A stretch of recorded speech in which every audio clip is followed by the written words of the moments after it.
Reka twongere tubasuhuze basangirangendo kandi dufatanije ubuzima, dufite umubiri ukeneye kubaho ariko hakaba n'igihe warwara.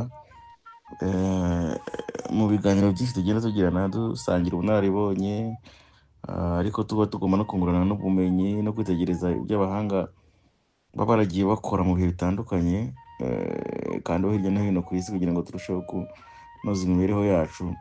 Binadufasha kugenda duhangana n'ubwiyongere bw'indwara nyine, akenshi bunajyana no guhindagurika kw'isi, ubwiyongere bw'abaturage n'ibindi. Uyu munsi nabwo rero nyine tugiye kuganira nk'uko nari nabasezeranije. Dufite inyigisho nababwiye zakuriweho n'abadogiteri babiri b'abahanga, harimo umufaransa Dr Jean Senyare mu gitabo yanditse akita l'alimentation ou la troisième médecine. Yavuze byinshi ariko ashyiramo chapitre yise l'alimentation ancienne et l'alimentation moderne. Mbese ni nko kwerekana ibiribwa byo hambere ndetse n'ibiribwa by'ubu ngubu mu gihe duteye imbere. Hanyuma rero hariho na Dr George de Pamplona Roger, ni umunya Espagne, yakoze inyandiko nziza azita Guide des aliments et des pouvoirs créatifs, twazita nk'indongozi y'ibiribwa, maze ashyiramo igice yise problème de l'alimentation actuelle, cyangwa se ibibazo biterwa n'imirire y'ubu. Twavuga ko mu kwitegereza amateka ya mwene muntu, mbere y'ubuhinzi basokuruza baryaga inyama, amafi, amagi, ubuki, ibinyampeke byo mu mashyamba, imboga zo mu mashyamba n'imbuto. Ni ukuvuga ibintu byinshi byari biri muri environnement yabo nyine mu mashyamba. Ibi rero bitandukanye, ibiribwa byakoreshwaga batabitetse. Abantu ba mbere yacu baryaga inshuro 3 za proteine ugereranije natwe. Hanyuma kandi isukari yabo yavaga mu mbuto cyane cyane ugereranije natwe, aho ubu ngubu biva mu bisheke, beterave ndetse no mu mata, byose byanyuze mu nganda. Ibiribwa byo hambere kandi byari bikize kuri calcium, potassium, ariko bikennye kuri sodium. Iyi ikaba ari impamvu nyamukuru usanga abantu b'iki gihe turwara indwara z'umutima cyane cyane. Mu bihe byo hambere kandi fibre cyangwa ibikatsi byabaga biri mu biribwa byabo inshuro 3 ugereranije natwe. Iyo ngiyo ikaba ari impamvu nyamukuru y'indwara zo mu mara, kanseri n'izindi ndwara. Hanyuma kandi baryaga vitamine C inshuro 4 ugereranije natwe. Twava ko gukobora ibinyampeke mu nganda, korora inka n'ihene hagamijwe gucuruzwa amata, guteka ibiribwa mu buryo bwo kubishiririza.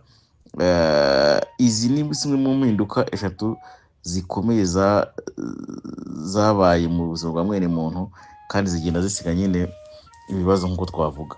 Dr Eugene Schneider ni Umudage, avuga ko koko ibiribwa byiyongereye, inzara ikagabanuka, ariko urebye abantu bicwa n'umubyibuho n'indwara bijyana baraba benshi ku buryo bagereranyije n'abicwa n'intambara ndetse n'abakicwa n'inzara bisanzwe.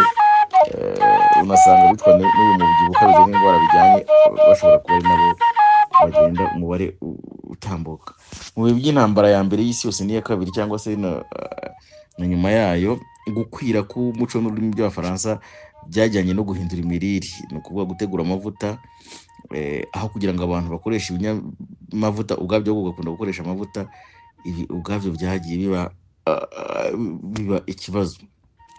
Hanyuma korora amatungo no gukwirakwiza ibimera bimwe na bimwe, ubwabyo byose ntibisigana n'uburozi bugenda bukwirakwira mu biribwa, no kugabanuka kw'intungamubiri cyangwa se vitamine, ubundi n'imyunyungugu, seli minero. Twava ko izi mpinduka 6 zirimo kurya ibinyampeke byakorewe mu nganda, gukabya gukoresha amata n'ibyo yakozwemo, guteka ibirungo n'ibindi byakorewe mu nganda, gutegura amavuta mu cyimbo cyo gukoresha ibinyamavuta, uburozi mu biribwa. Ibi byose turi muri risike yo kubura amavitamine ndetse n'imyunyungugu. Twavuga ko mu myaka myinshi ikiremwamuntu kigiye cyifashisha ibiribwa by'umwimerere ndetse na cyane cyane ibyo mu mashyamba, ariko uko bigenda bitunganywa na cyane cyane ibinyampeke, tubona ko Em, ingano n'ibimeze nkazo, buriya turavuga ngo byakomotse mu Burayi, hanyuma uburo, amasaka n'ibimeze nkabyo bikomoka muri Afurika, ibigori muri Amerika. Iyo ureba akamaro k'ibinyampeke mu mirire ya mwene muntu ntigasimburwa.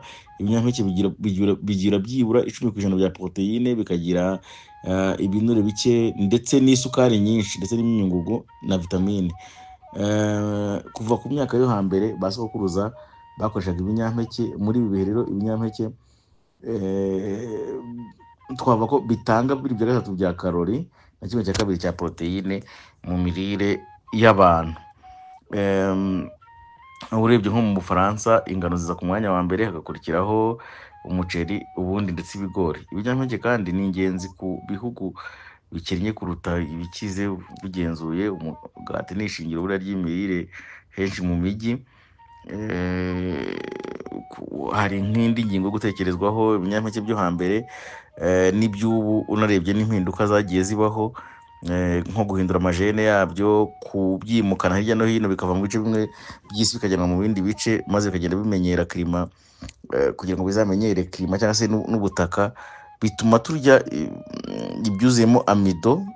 Ko buriya iyo wafashe ikinyampeke ukagikuraho kariya gahu k'inyuma, ukagikuramo n'agace k'imbere, akenshi igice gisigaye kiba cyuzuyemo amido, kandi ari nayo ubwoko bw'isukari bukunda kuremerera imibiri, maze abantu bakaba barwara diyabete.